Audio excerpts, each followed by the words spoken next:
A confidential document lands in the hands of a senior Hawks official, alleging that the president of South Africa, Cyril Ramaphosa, is linked to 3 separate identity numbers, and it was sent deliberately, through private channels, by a businessman entangled in his own web of tender disputes and criminal charges. This revelation didn't emerge in a political rally or a leaked memo to the press. It surfaced quietly, devastatingly, in the middle of a commission hearing tasked with rooting out corruption in the police service. The silence that followed in the room spoke louder than any outburst, because when questions touch the integrity of the highest office, the stakes aren't just about one man. They're about whether any institution in this country can still claim to be clean. The Madlanga Commission, established by President Ramaphosa himself in July 2025, was meant to restore trust in KwaZulu-Natal's law enforcement after explosive allegations of criminal infiltration and political interference. Retired Constitutional Court Justice Mbayiseli Madlanga chairs it with a mandate to probe misconduct in the police and Hawk structures. Yet in October 2025, during one of its public sessions, a protected witness, known only as Witness X, stepped forward and changed the trajectory of the entire inquiry. Witness X described a sequence of events with measured precision. A businessman named Vusimuzi, Matlala, already facing serious charges including attempted murder and known for securing large state contracts, compiled a document titled Memo Biz Traces to April 2020.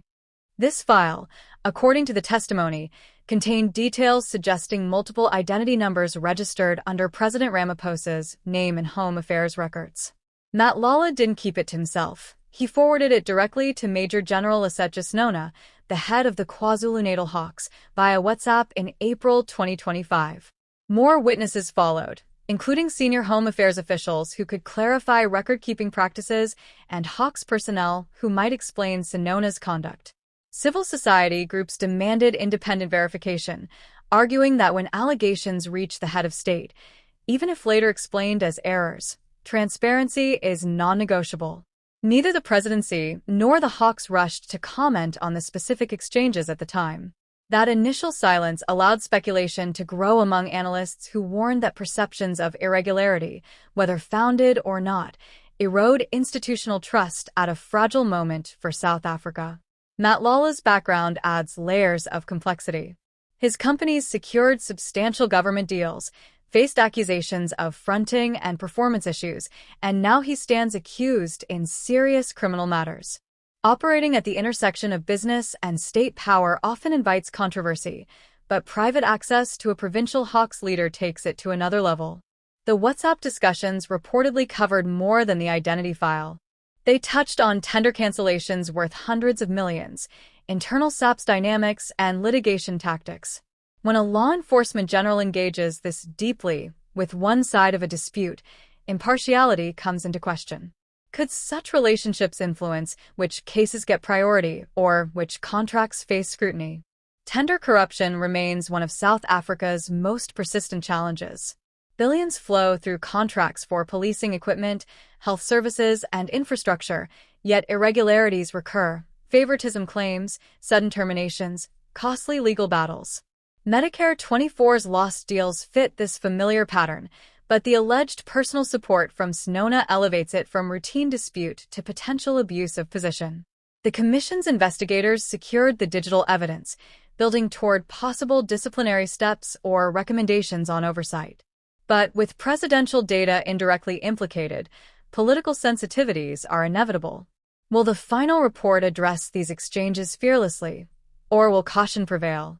Some observers note that old database duplicates affected many ordinary citizens, causing headaches with banking or travel long before digital systems cleaned records. A technical legacy issue, not unique to any individual.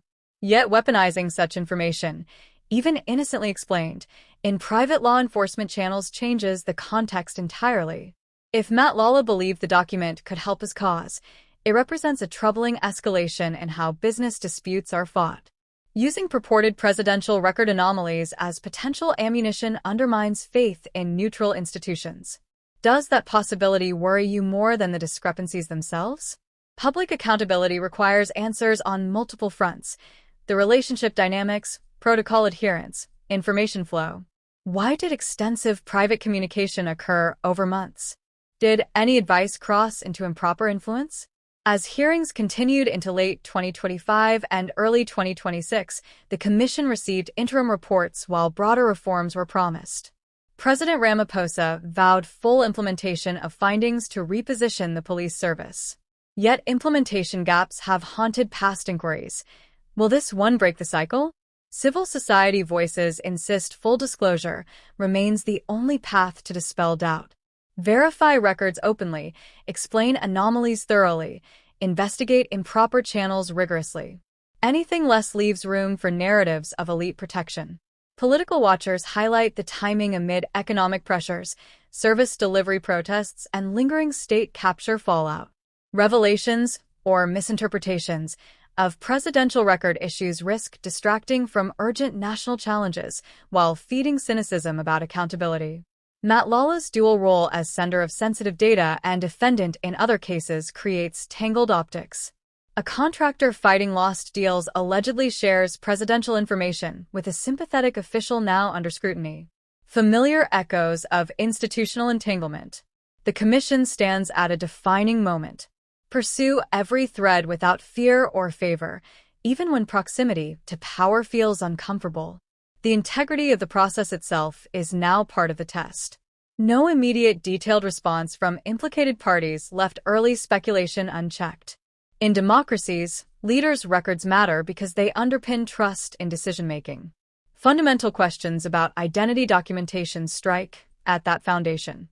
Genuine resolution might involve parliamentary oversight, dedicated home affairs system audits, or public clarifications from all sides. Or will momentum fade as attention shifts?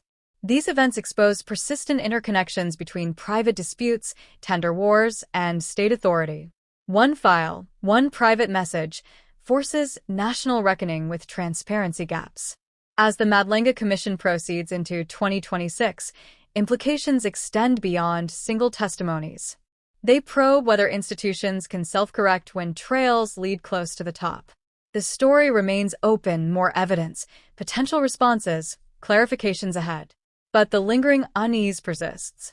In a nation striving to rebuild trust after years of scandal, how many unresolved private exchanges can surface before confidence frays completely? What lingers most for you?